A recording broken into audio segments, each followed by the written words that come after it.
Hi guys, I'm going to be taking you through the notes for our first lesson, which is about predicting. Please make sure you have your guided notes blank copy in front of you and fill them out as I go. Predicting is the process of using context clues to make a reasonable or logical guess about what happens next in the story. We're going to break this down into some steps, and as we go, I want you to be thinking about the novels that we just finished. So keep asking yourself what might happen next. We as readers are curious. We always think about what might be happening next in the story. So this should come naturally to you. Step 2, you're going to find clues in the text and look for hints of things to come. You might weigh the details of plot, character, and setting against your own experience, including your knowledge from previous readings. So think about other articles that you've read. Think about other novels that you might have encountered that sound similar to, and ask yourself questions such as the following. So we're going to break these down into different story elements. A would be plot. What events hint at what is to come? Because remember, plot is a series of events in the story. So what events hint at what might happen next? Based on similar plots or your own experience, what do you expect to happen? Now keep in mind the novels that we just finished, The Giver, Hunger Games, Divergent, and even Gathering Blue, all have protagonists that take on this controlling power, whether it be the chief elders or the people that head the factions or the capital. They're all taking on these powerful entities.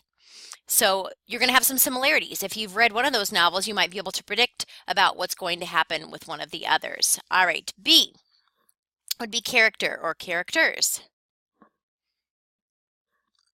Let's think about what the blank has said about the character. Think about the person who was telling the story. So the narrator.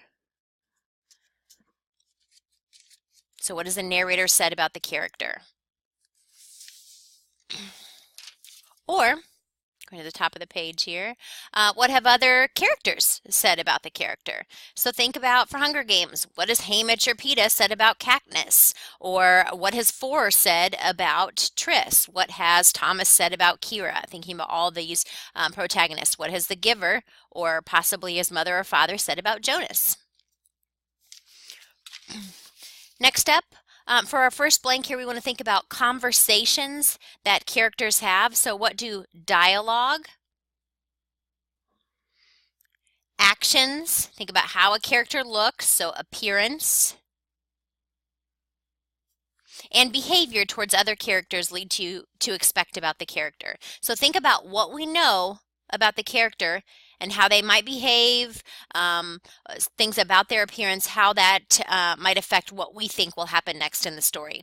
And then it always comes back to experience. So how do people in such circumstances or situations behave? Just a reminder from that activity that we did on Friday where we were making predictions about these kitchen utensils. Many of you used your background knowledge to determine or to predict what you think those objects were for. So don't underestimate the value of your experiences and how that might help you to make reasonable guesses. Our third one is setting. So the where and when of the story. How does the author describe the setting? And then for this one, what mood does the description of the setting create? Is it emotional, an emotional feeling a word creates in the reader? So if the setting were sunny, how would that affect your prediction of what will happen next? Whereas if it were storm clouds or had an ominous look, if it was late at night as opposed to during the day, all of those are going to affect the guesses that you make about what will happen next. And then again, it relates back to your own experience. What outcomes or even results could happen in this setting. For example, if you are reading something about a skier charging down a mountain, gaining momentum, gaining speed as he goes, you might predict, oh, there very well could be an avalanche that happens because the skier is moving so quickly and disrupting all the things around him or her.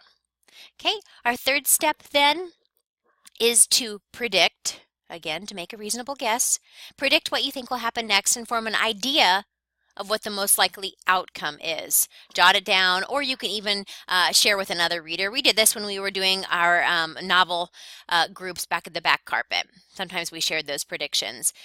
It doesn't always have to be something that you have to formally write down, though. It can just be in your head. Okay, it says read on to confirm. To confirm something is to basically decide that it's correct, to determine it's correct, or to revise. To revise something is to change, to revise your prediction. As you continue reading, see if your prediction happens. If it does, then predict the next outcome. It's continuous. It keeps going on and on. If things turn out differently, you simply change your prediction. This will help you keep track of how the story's action develops. And it all goes back to being an active reader. A person shouldn't just be passive as they're reading. You should be asking yourself questions and summarizing, and most importantly, making predictions. Thank you, guys.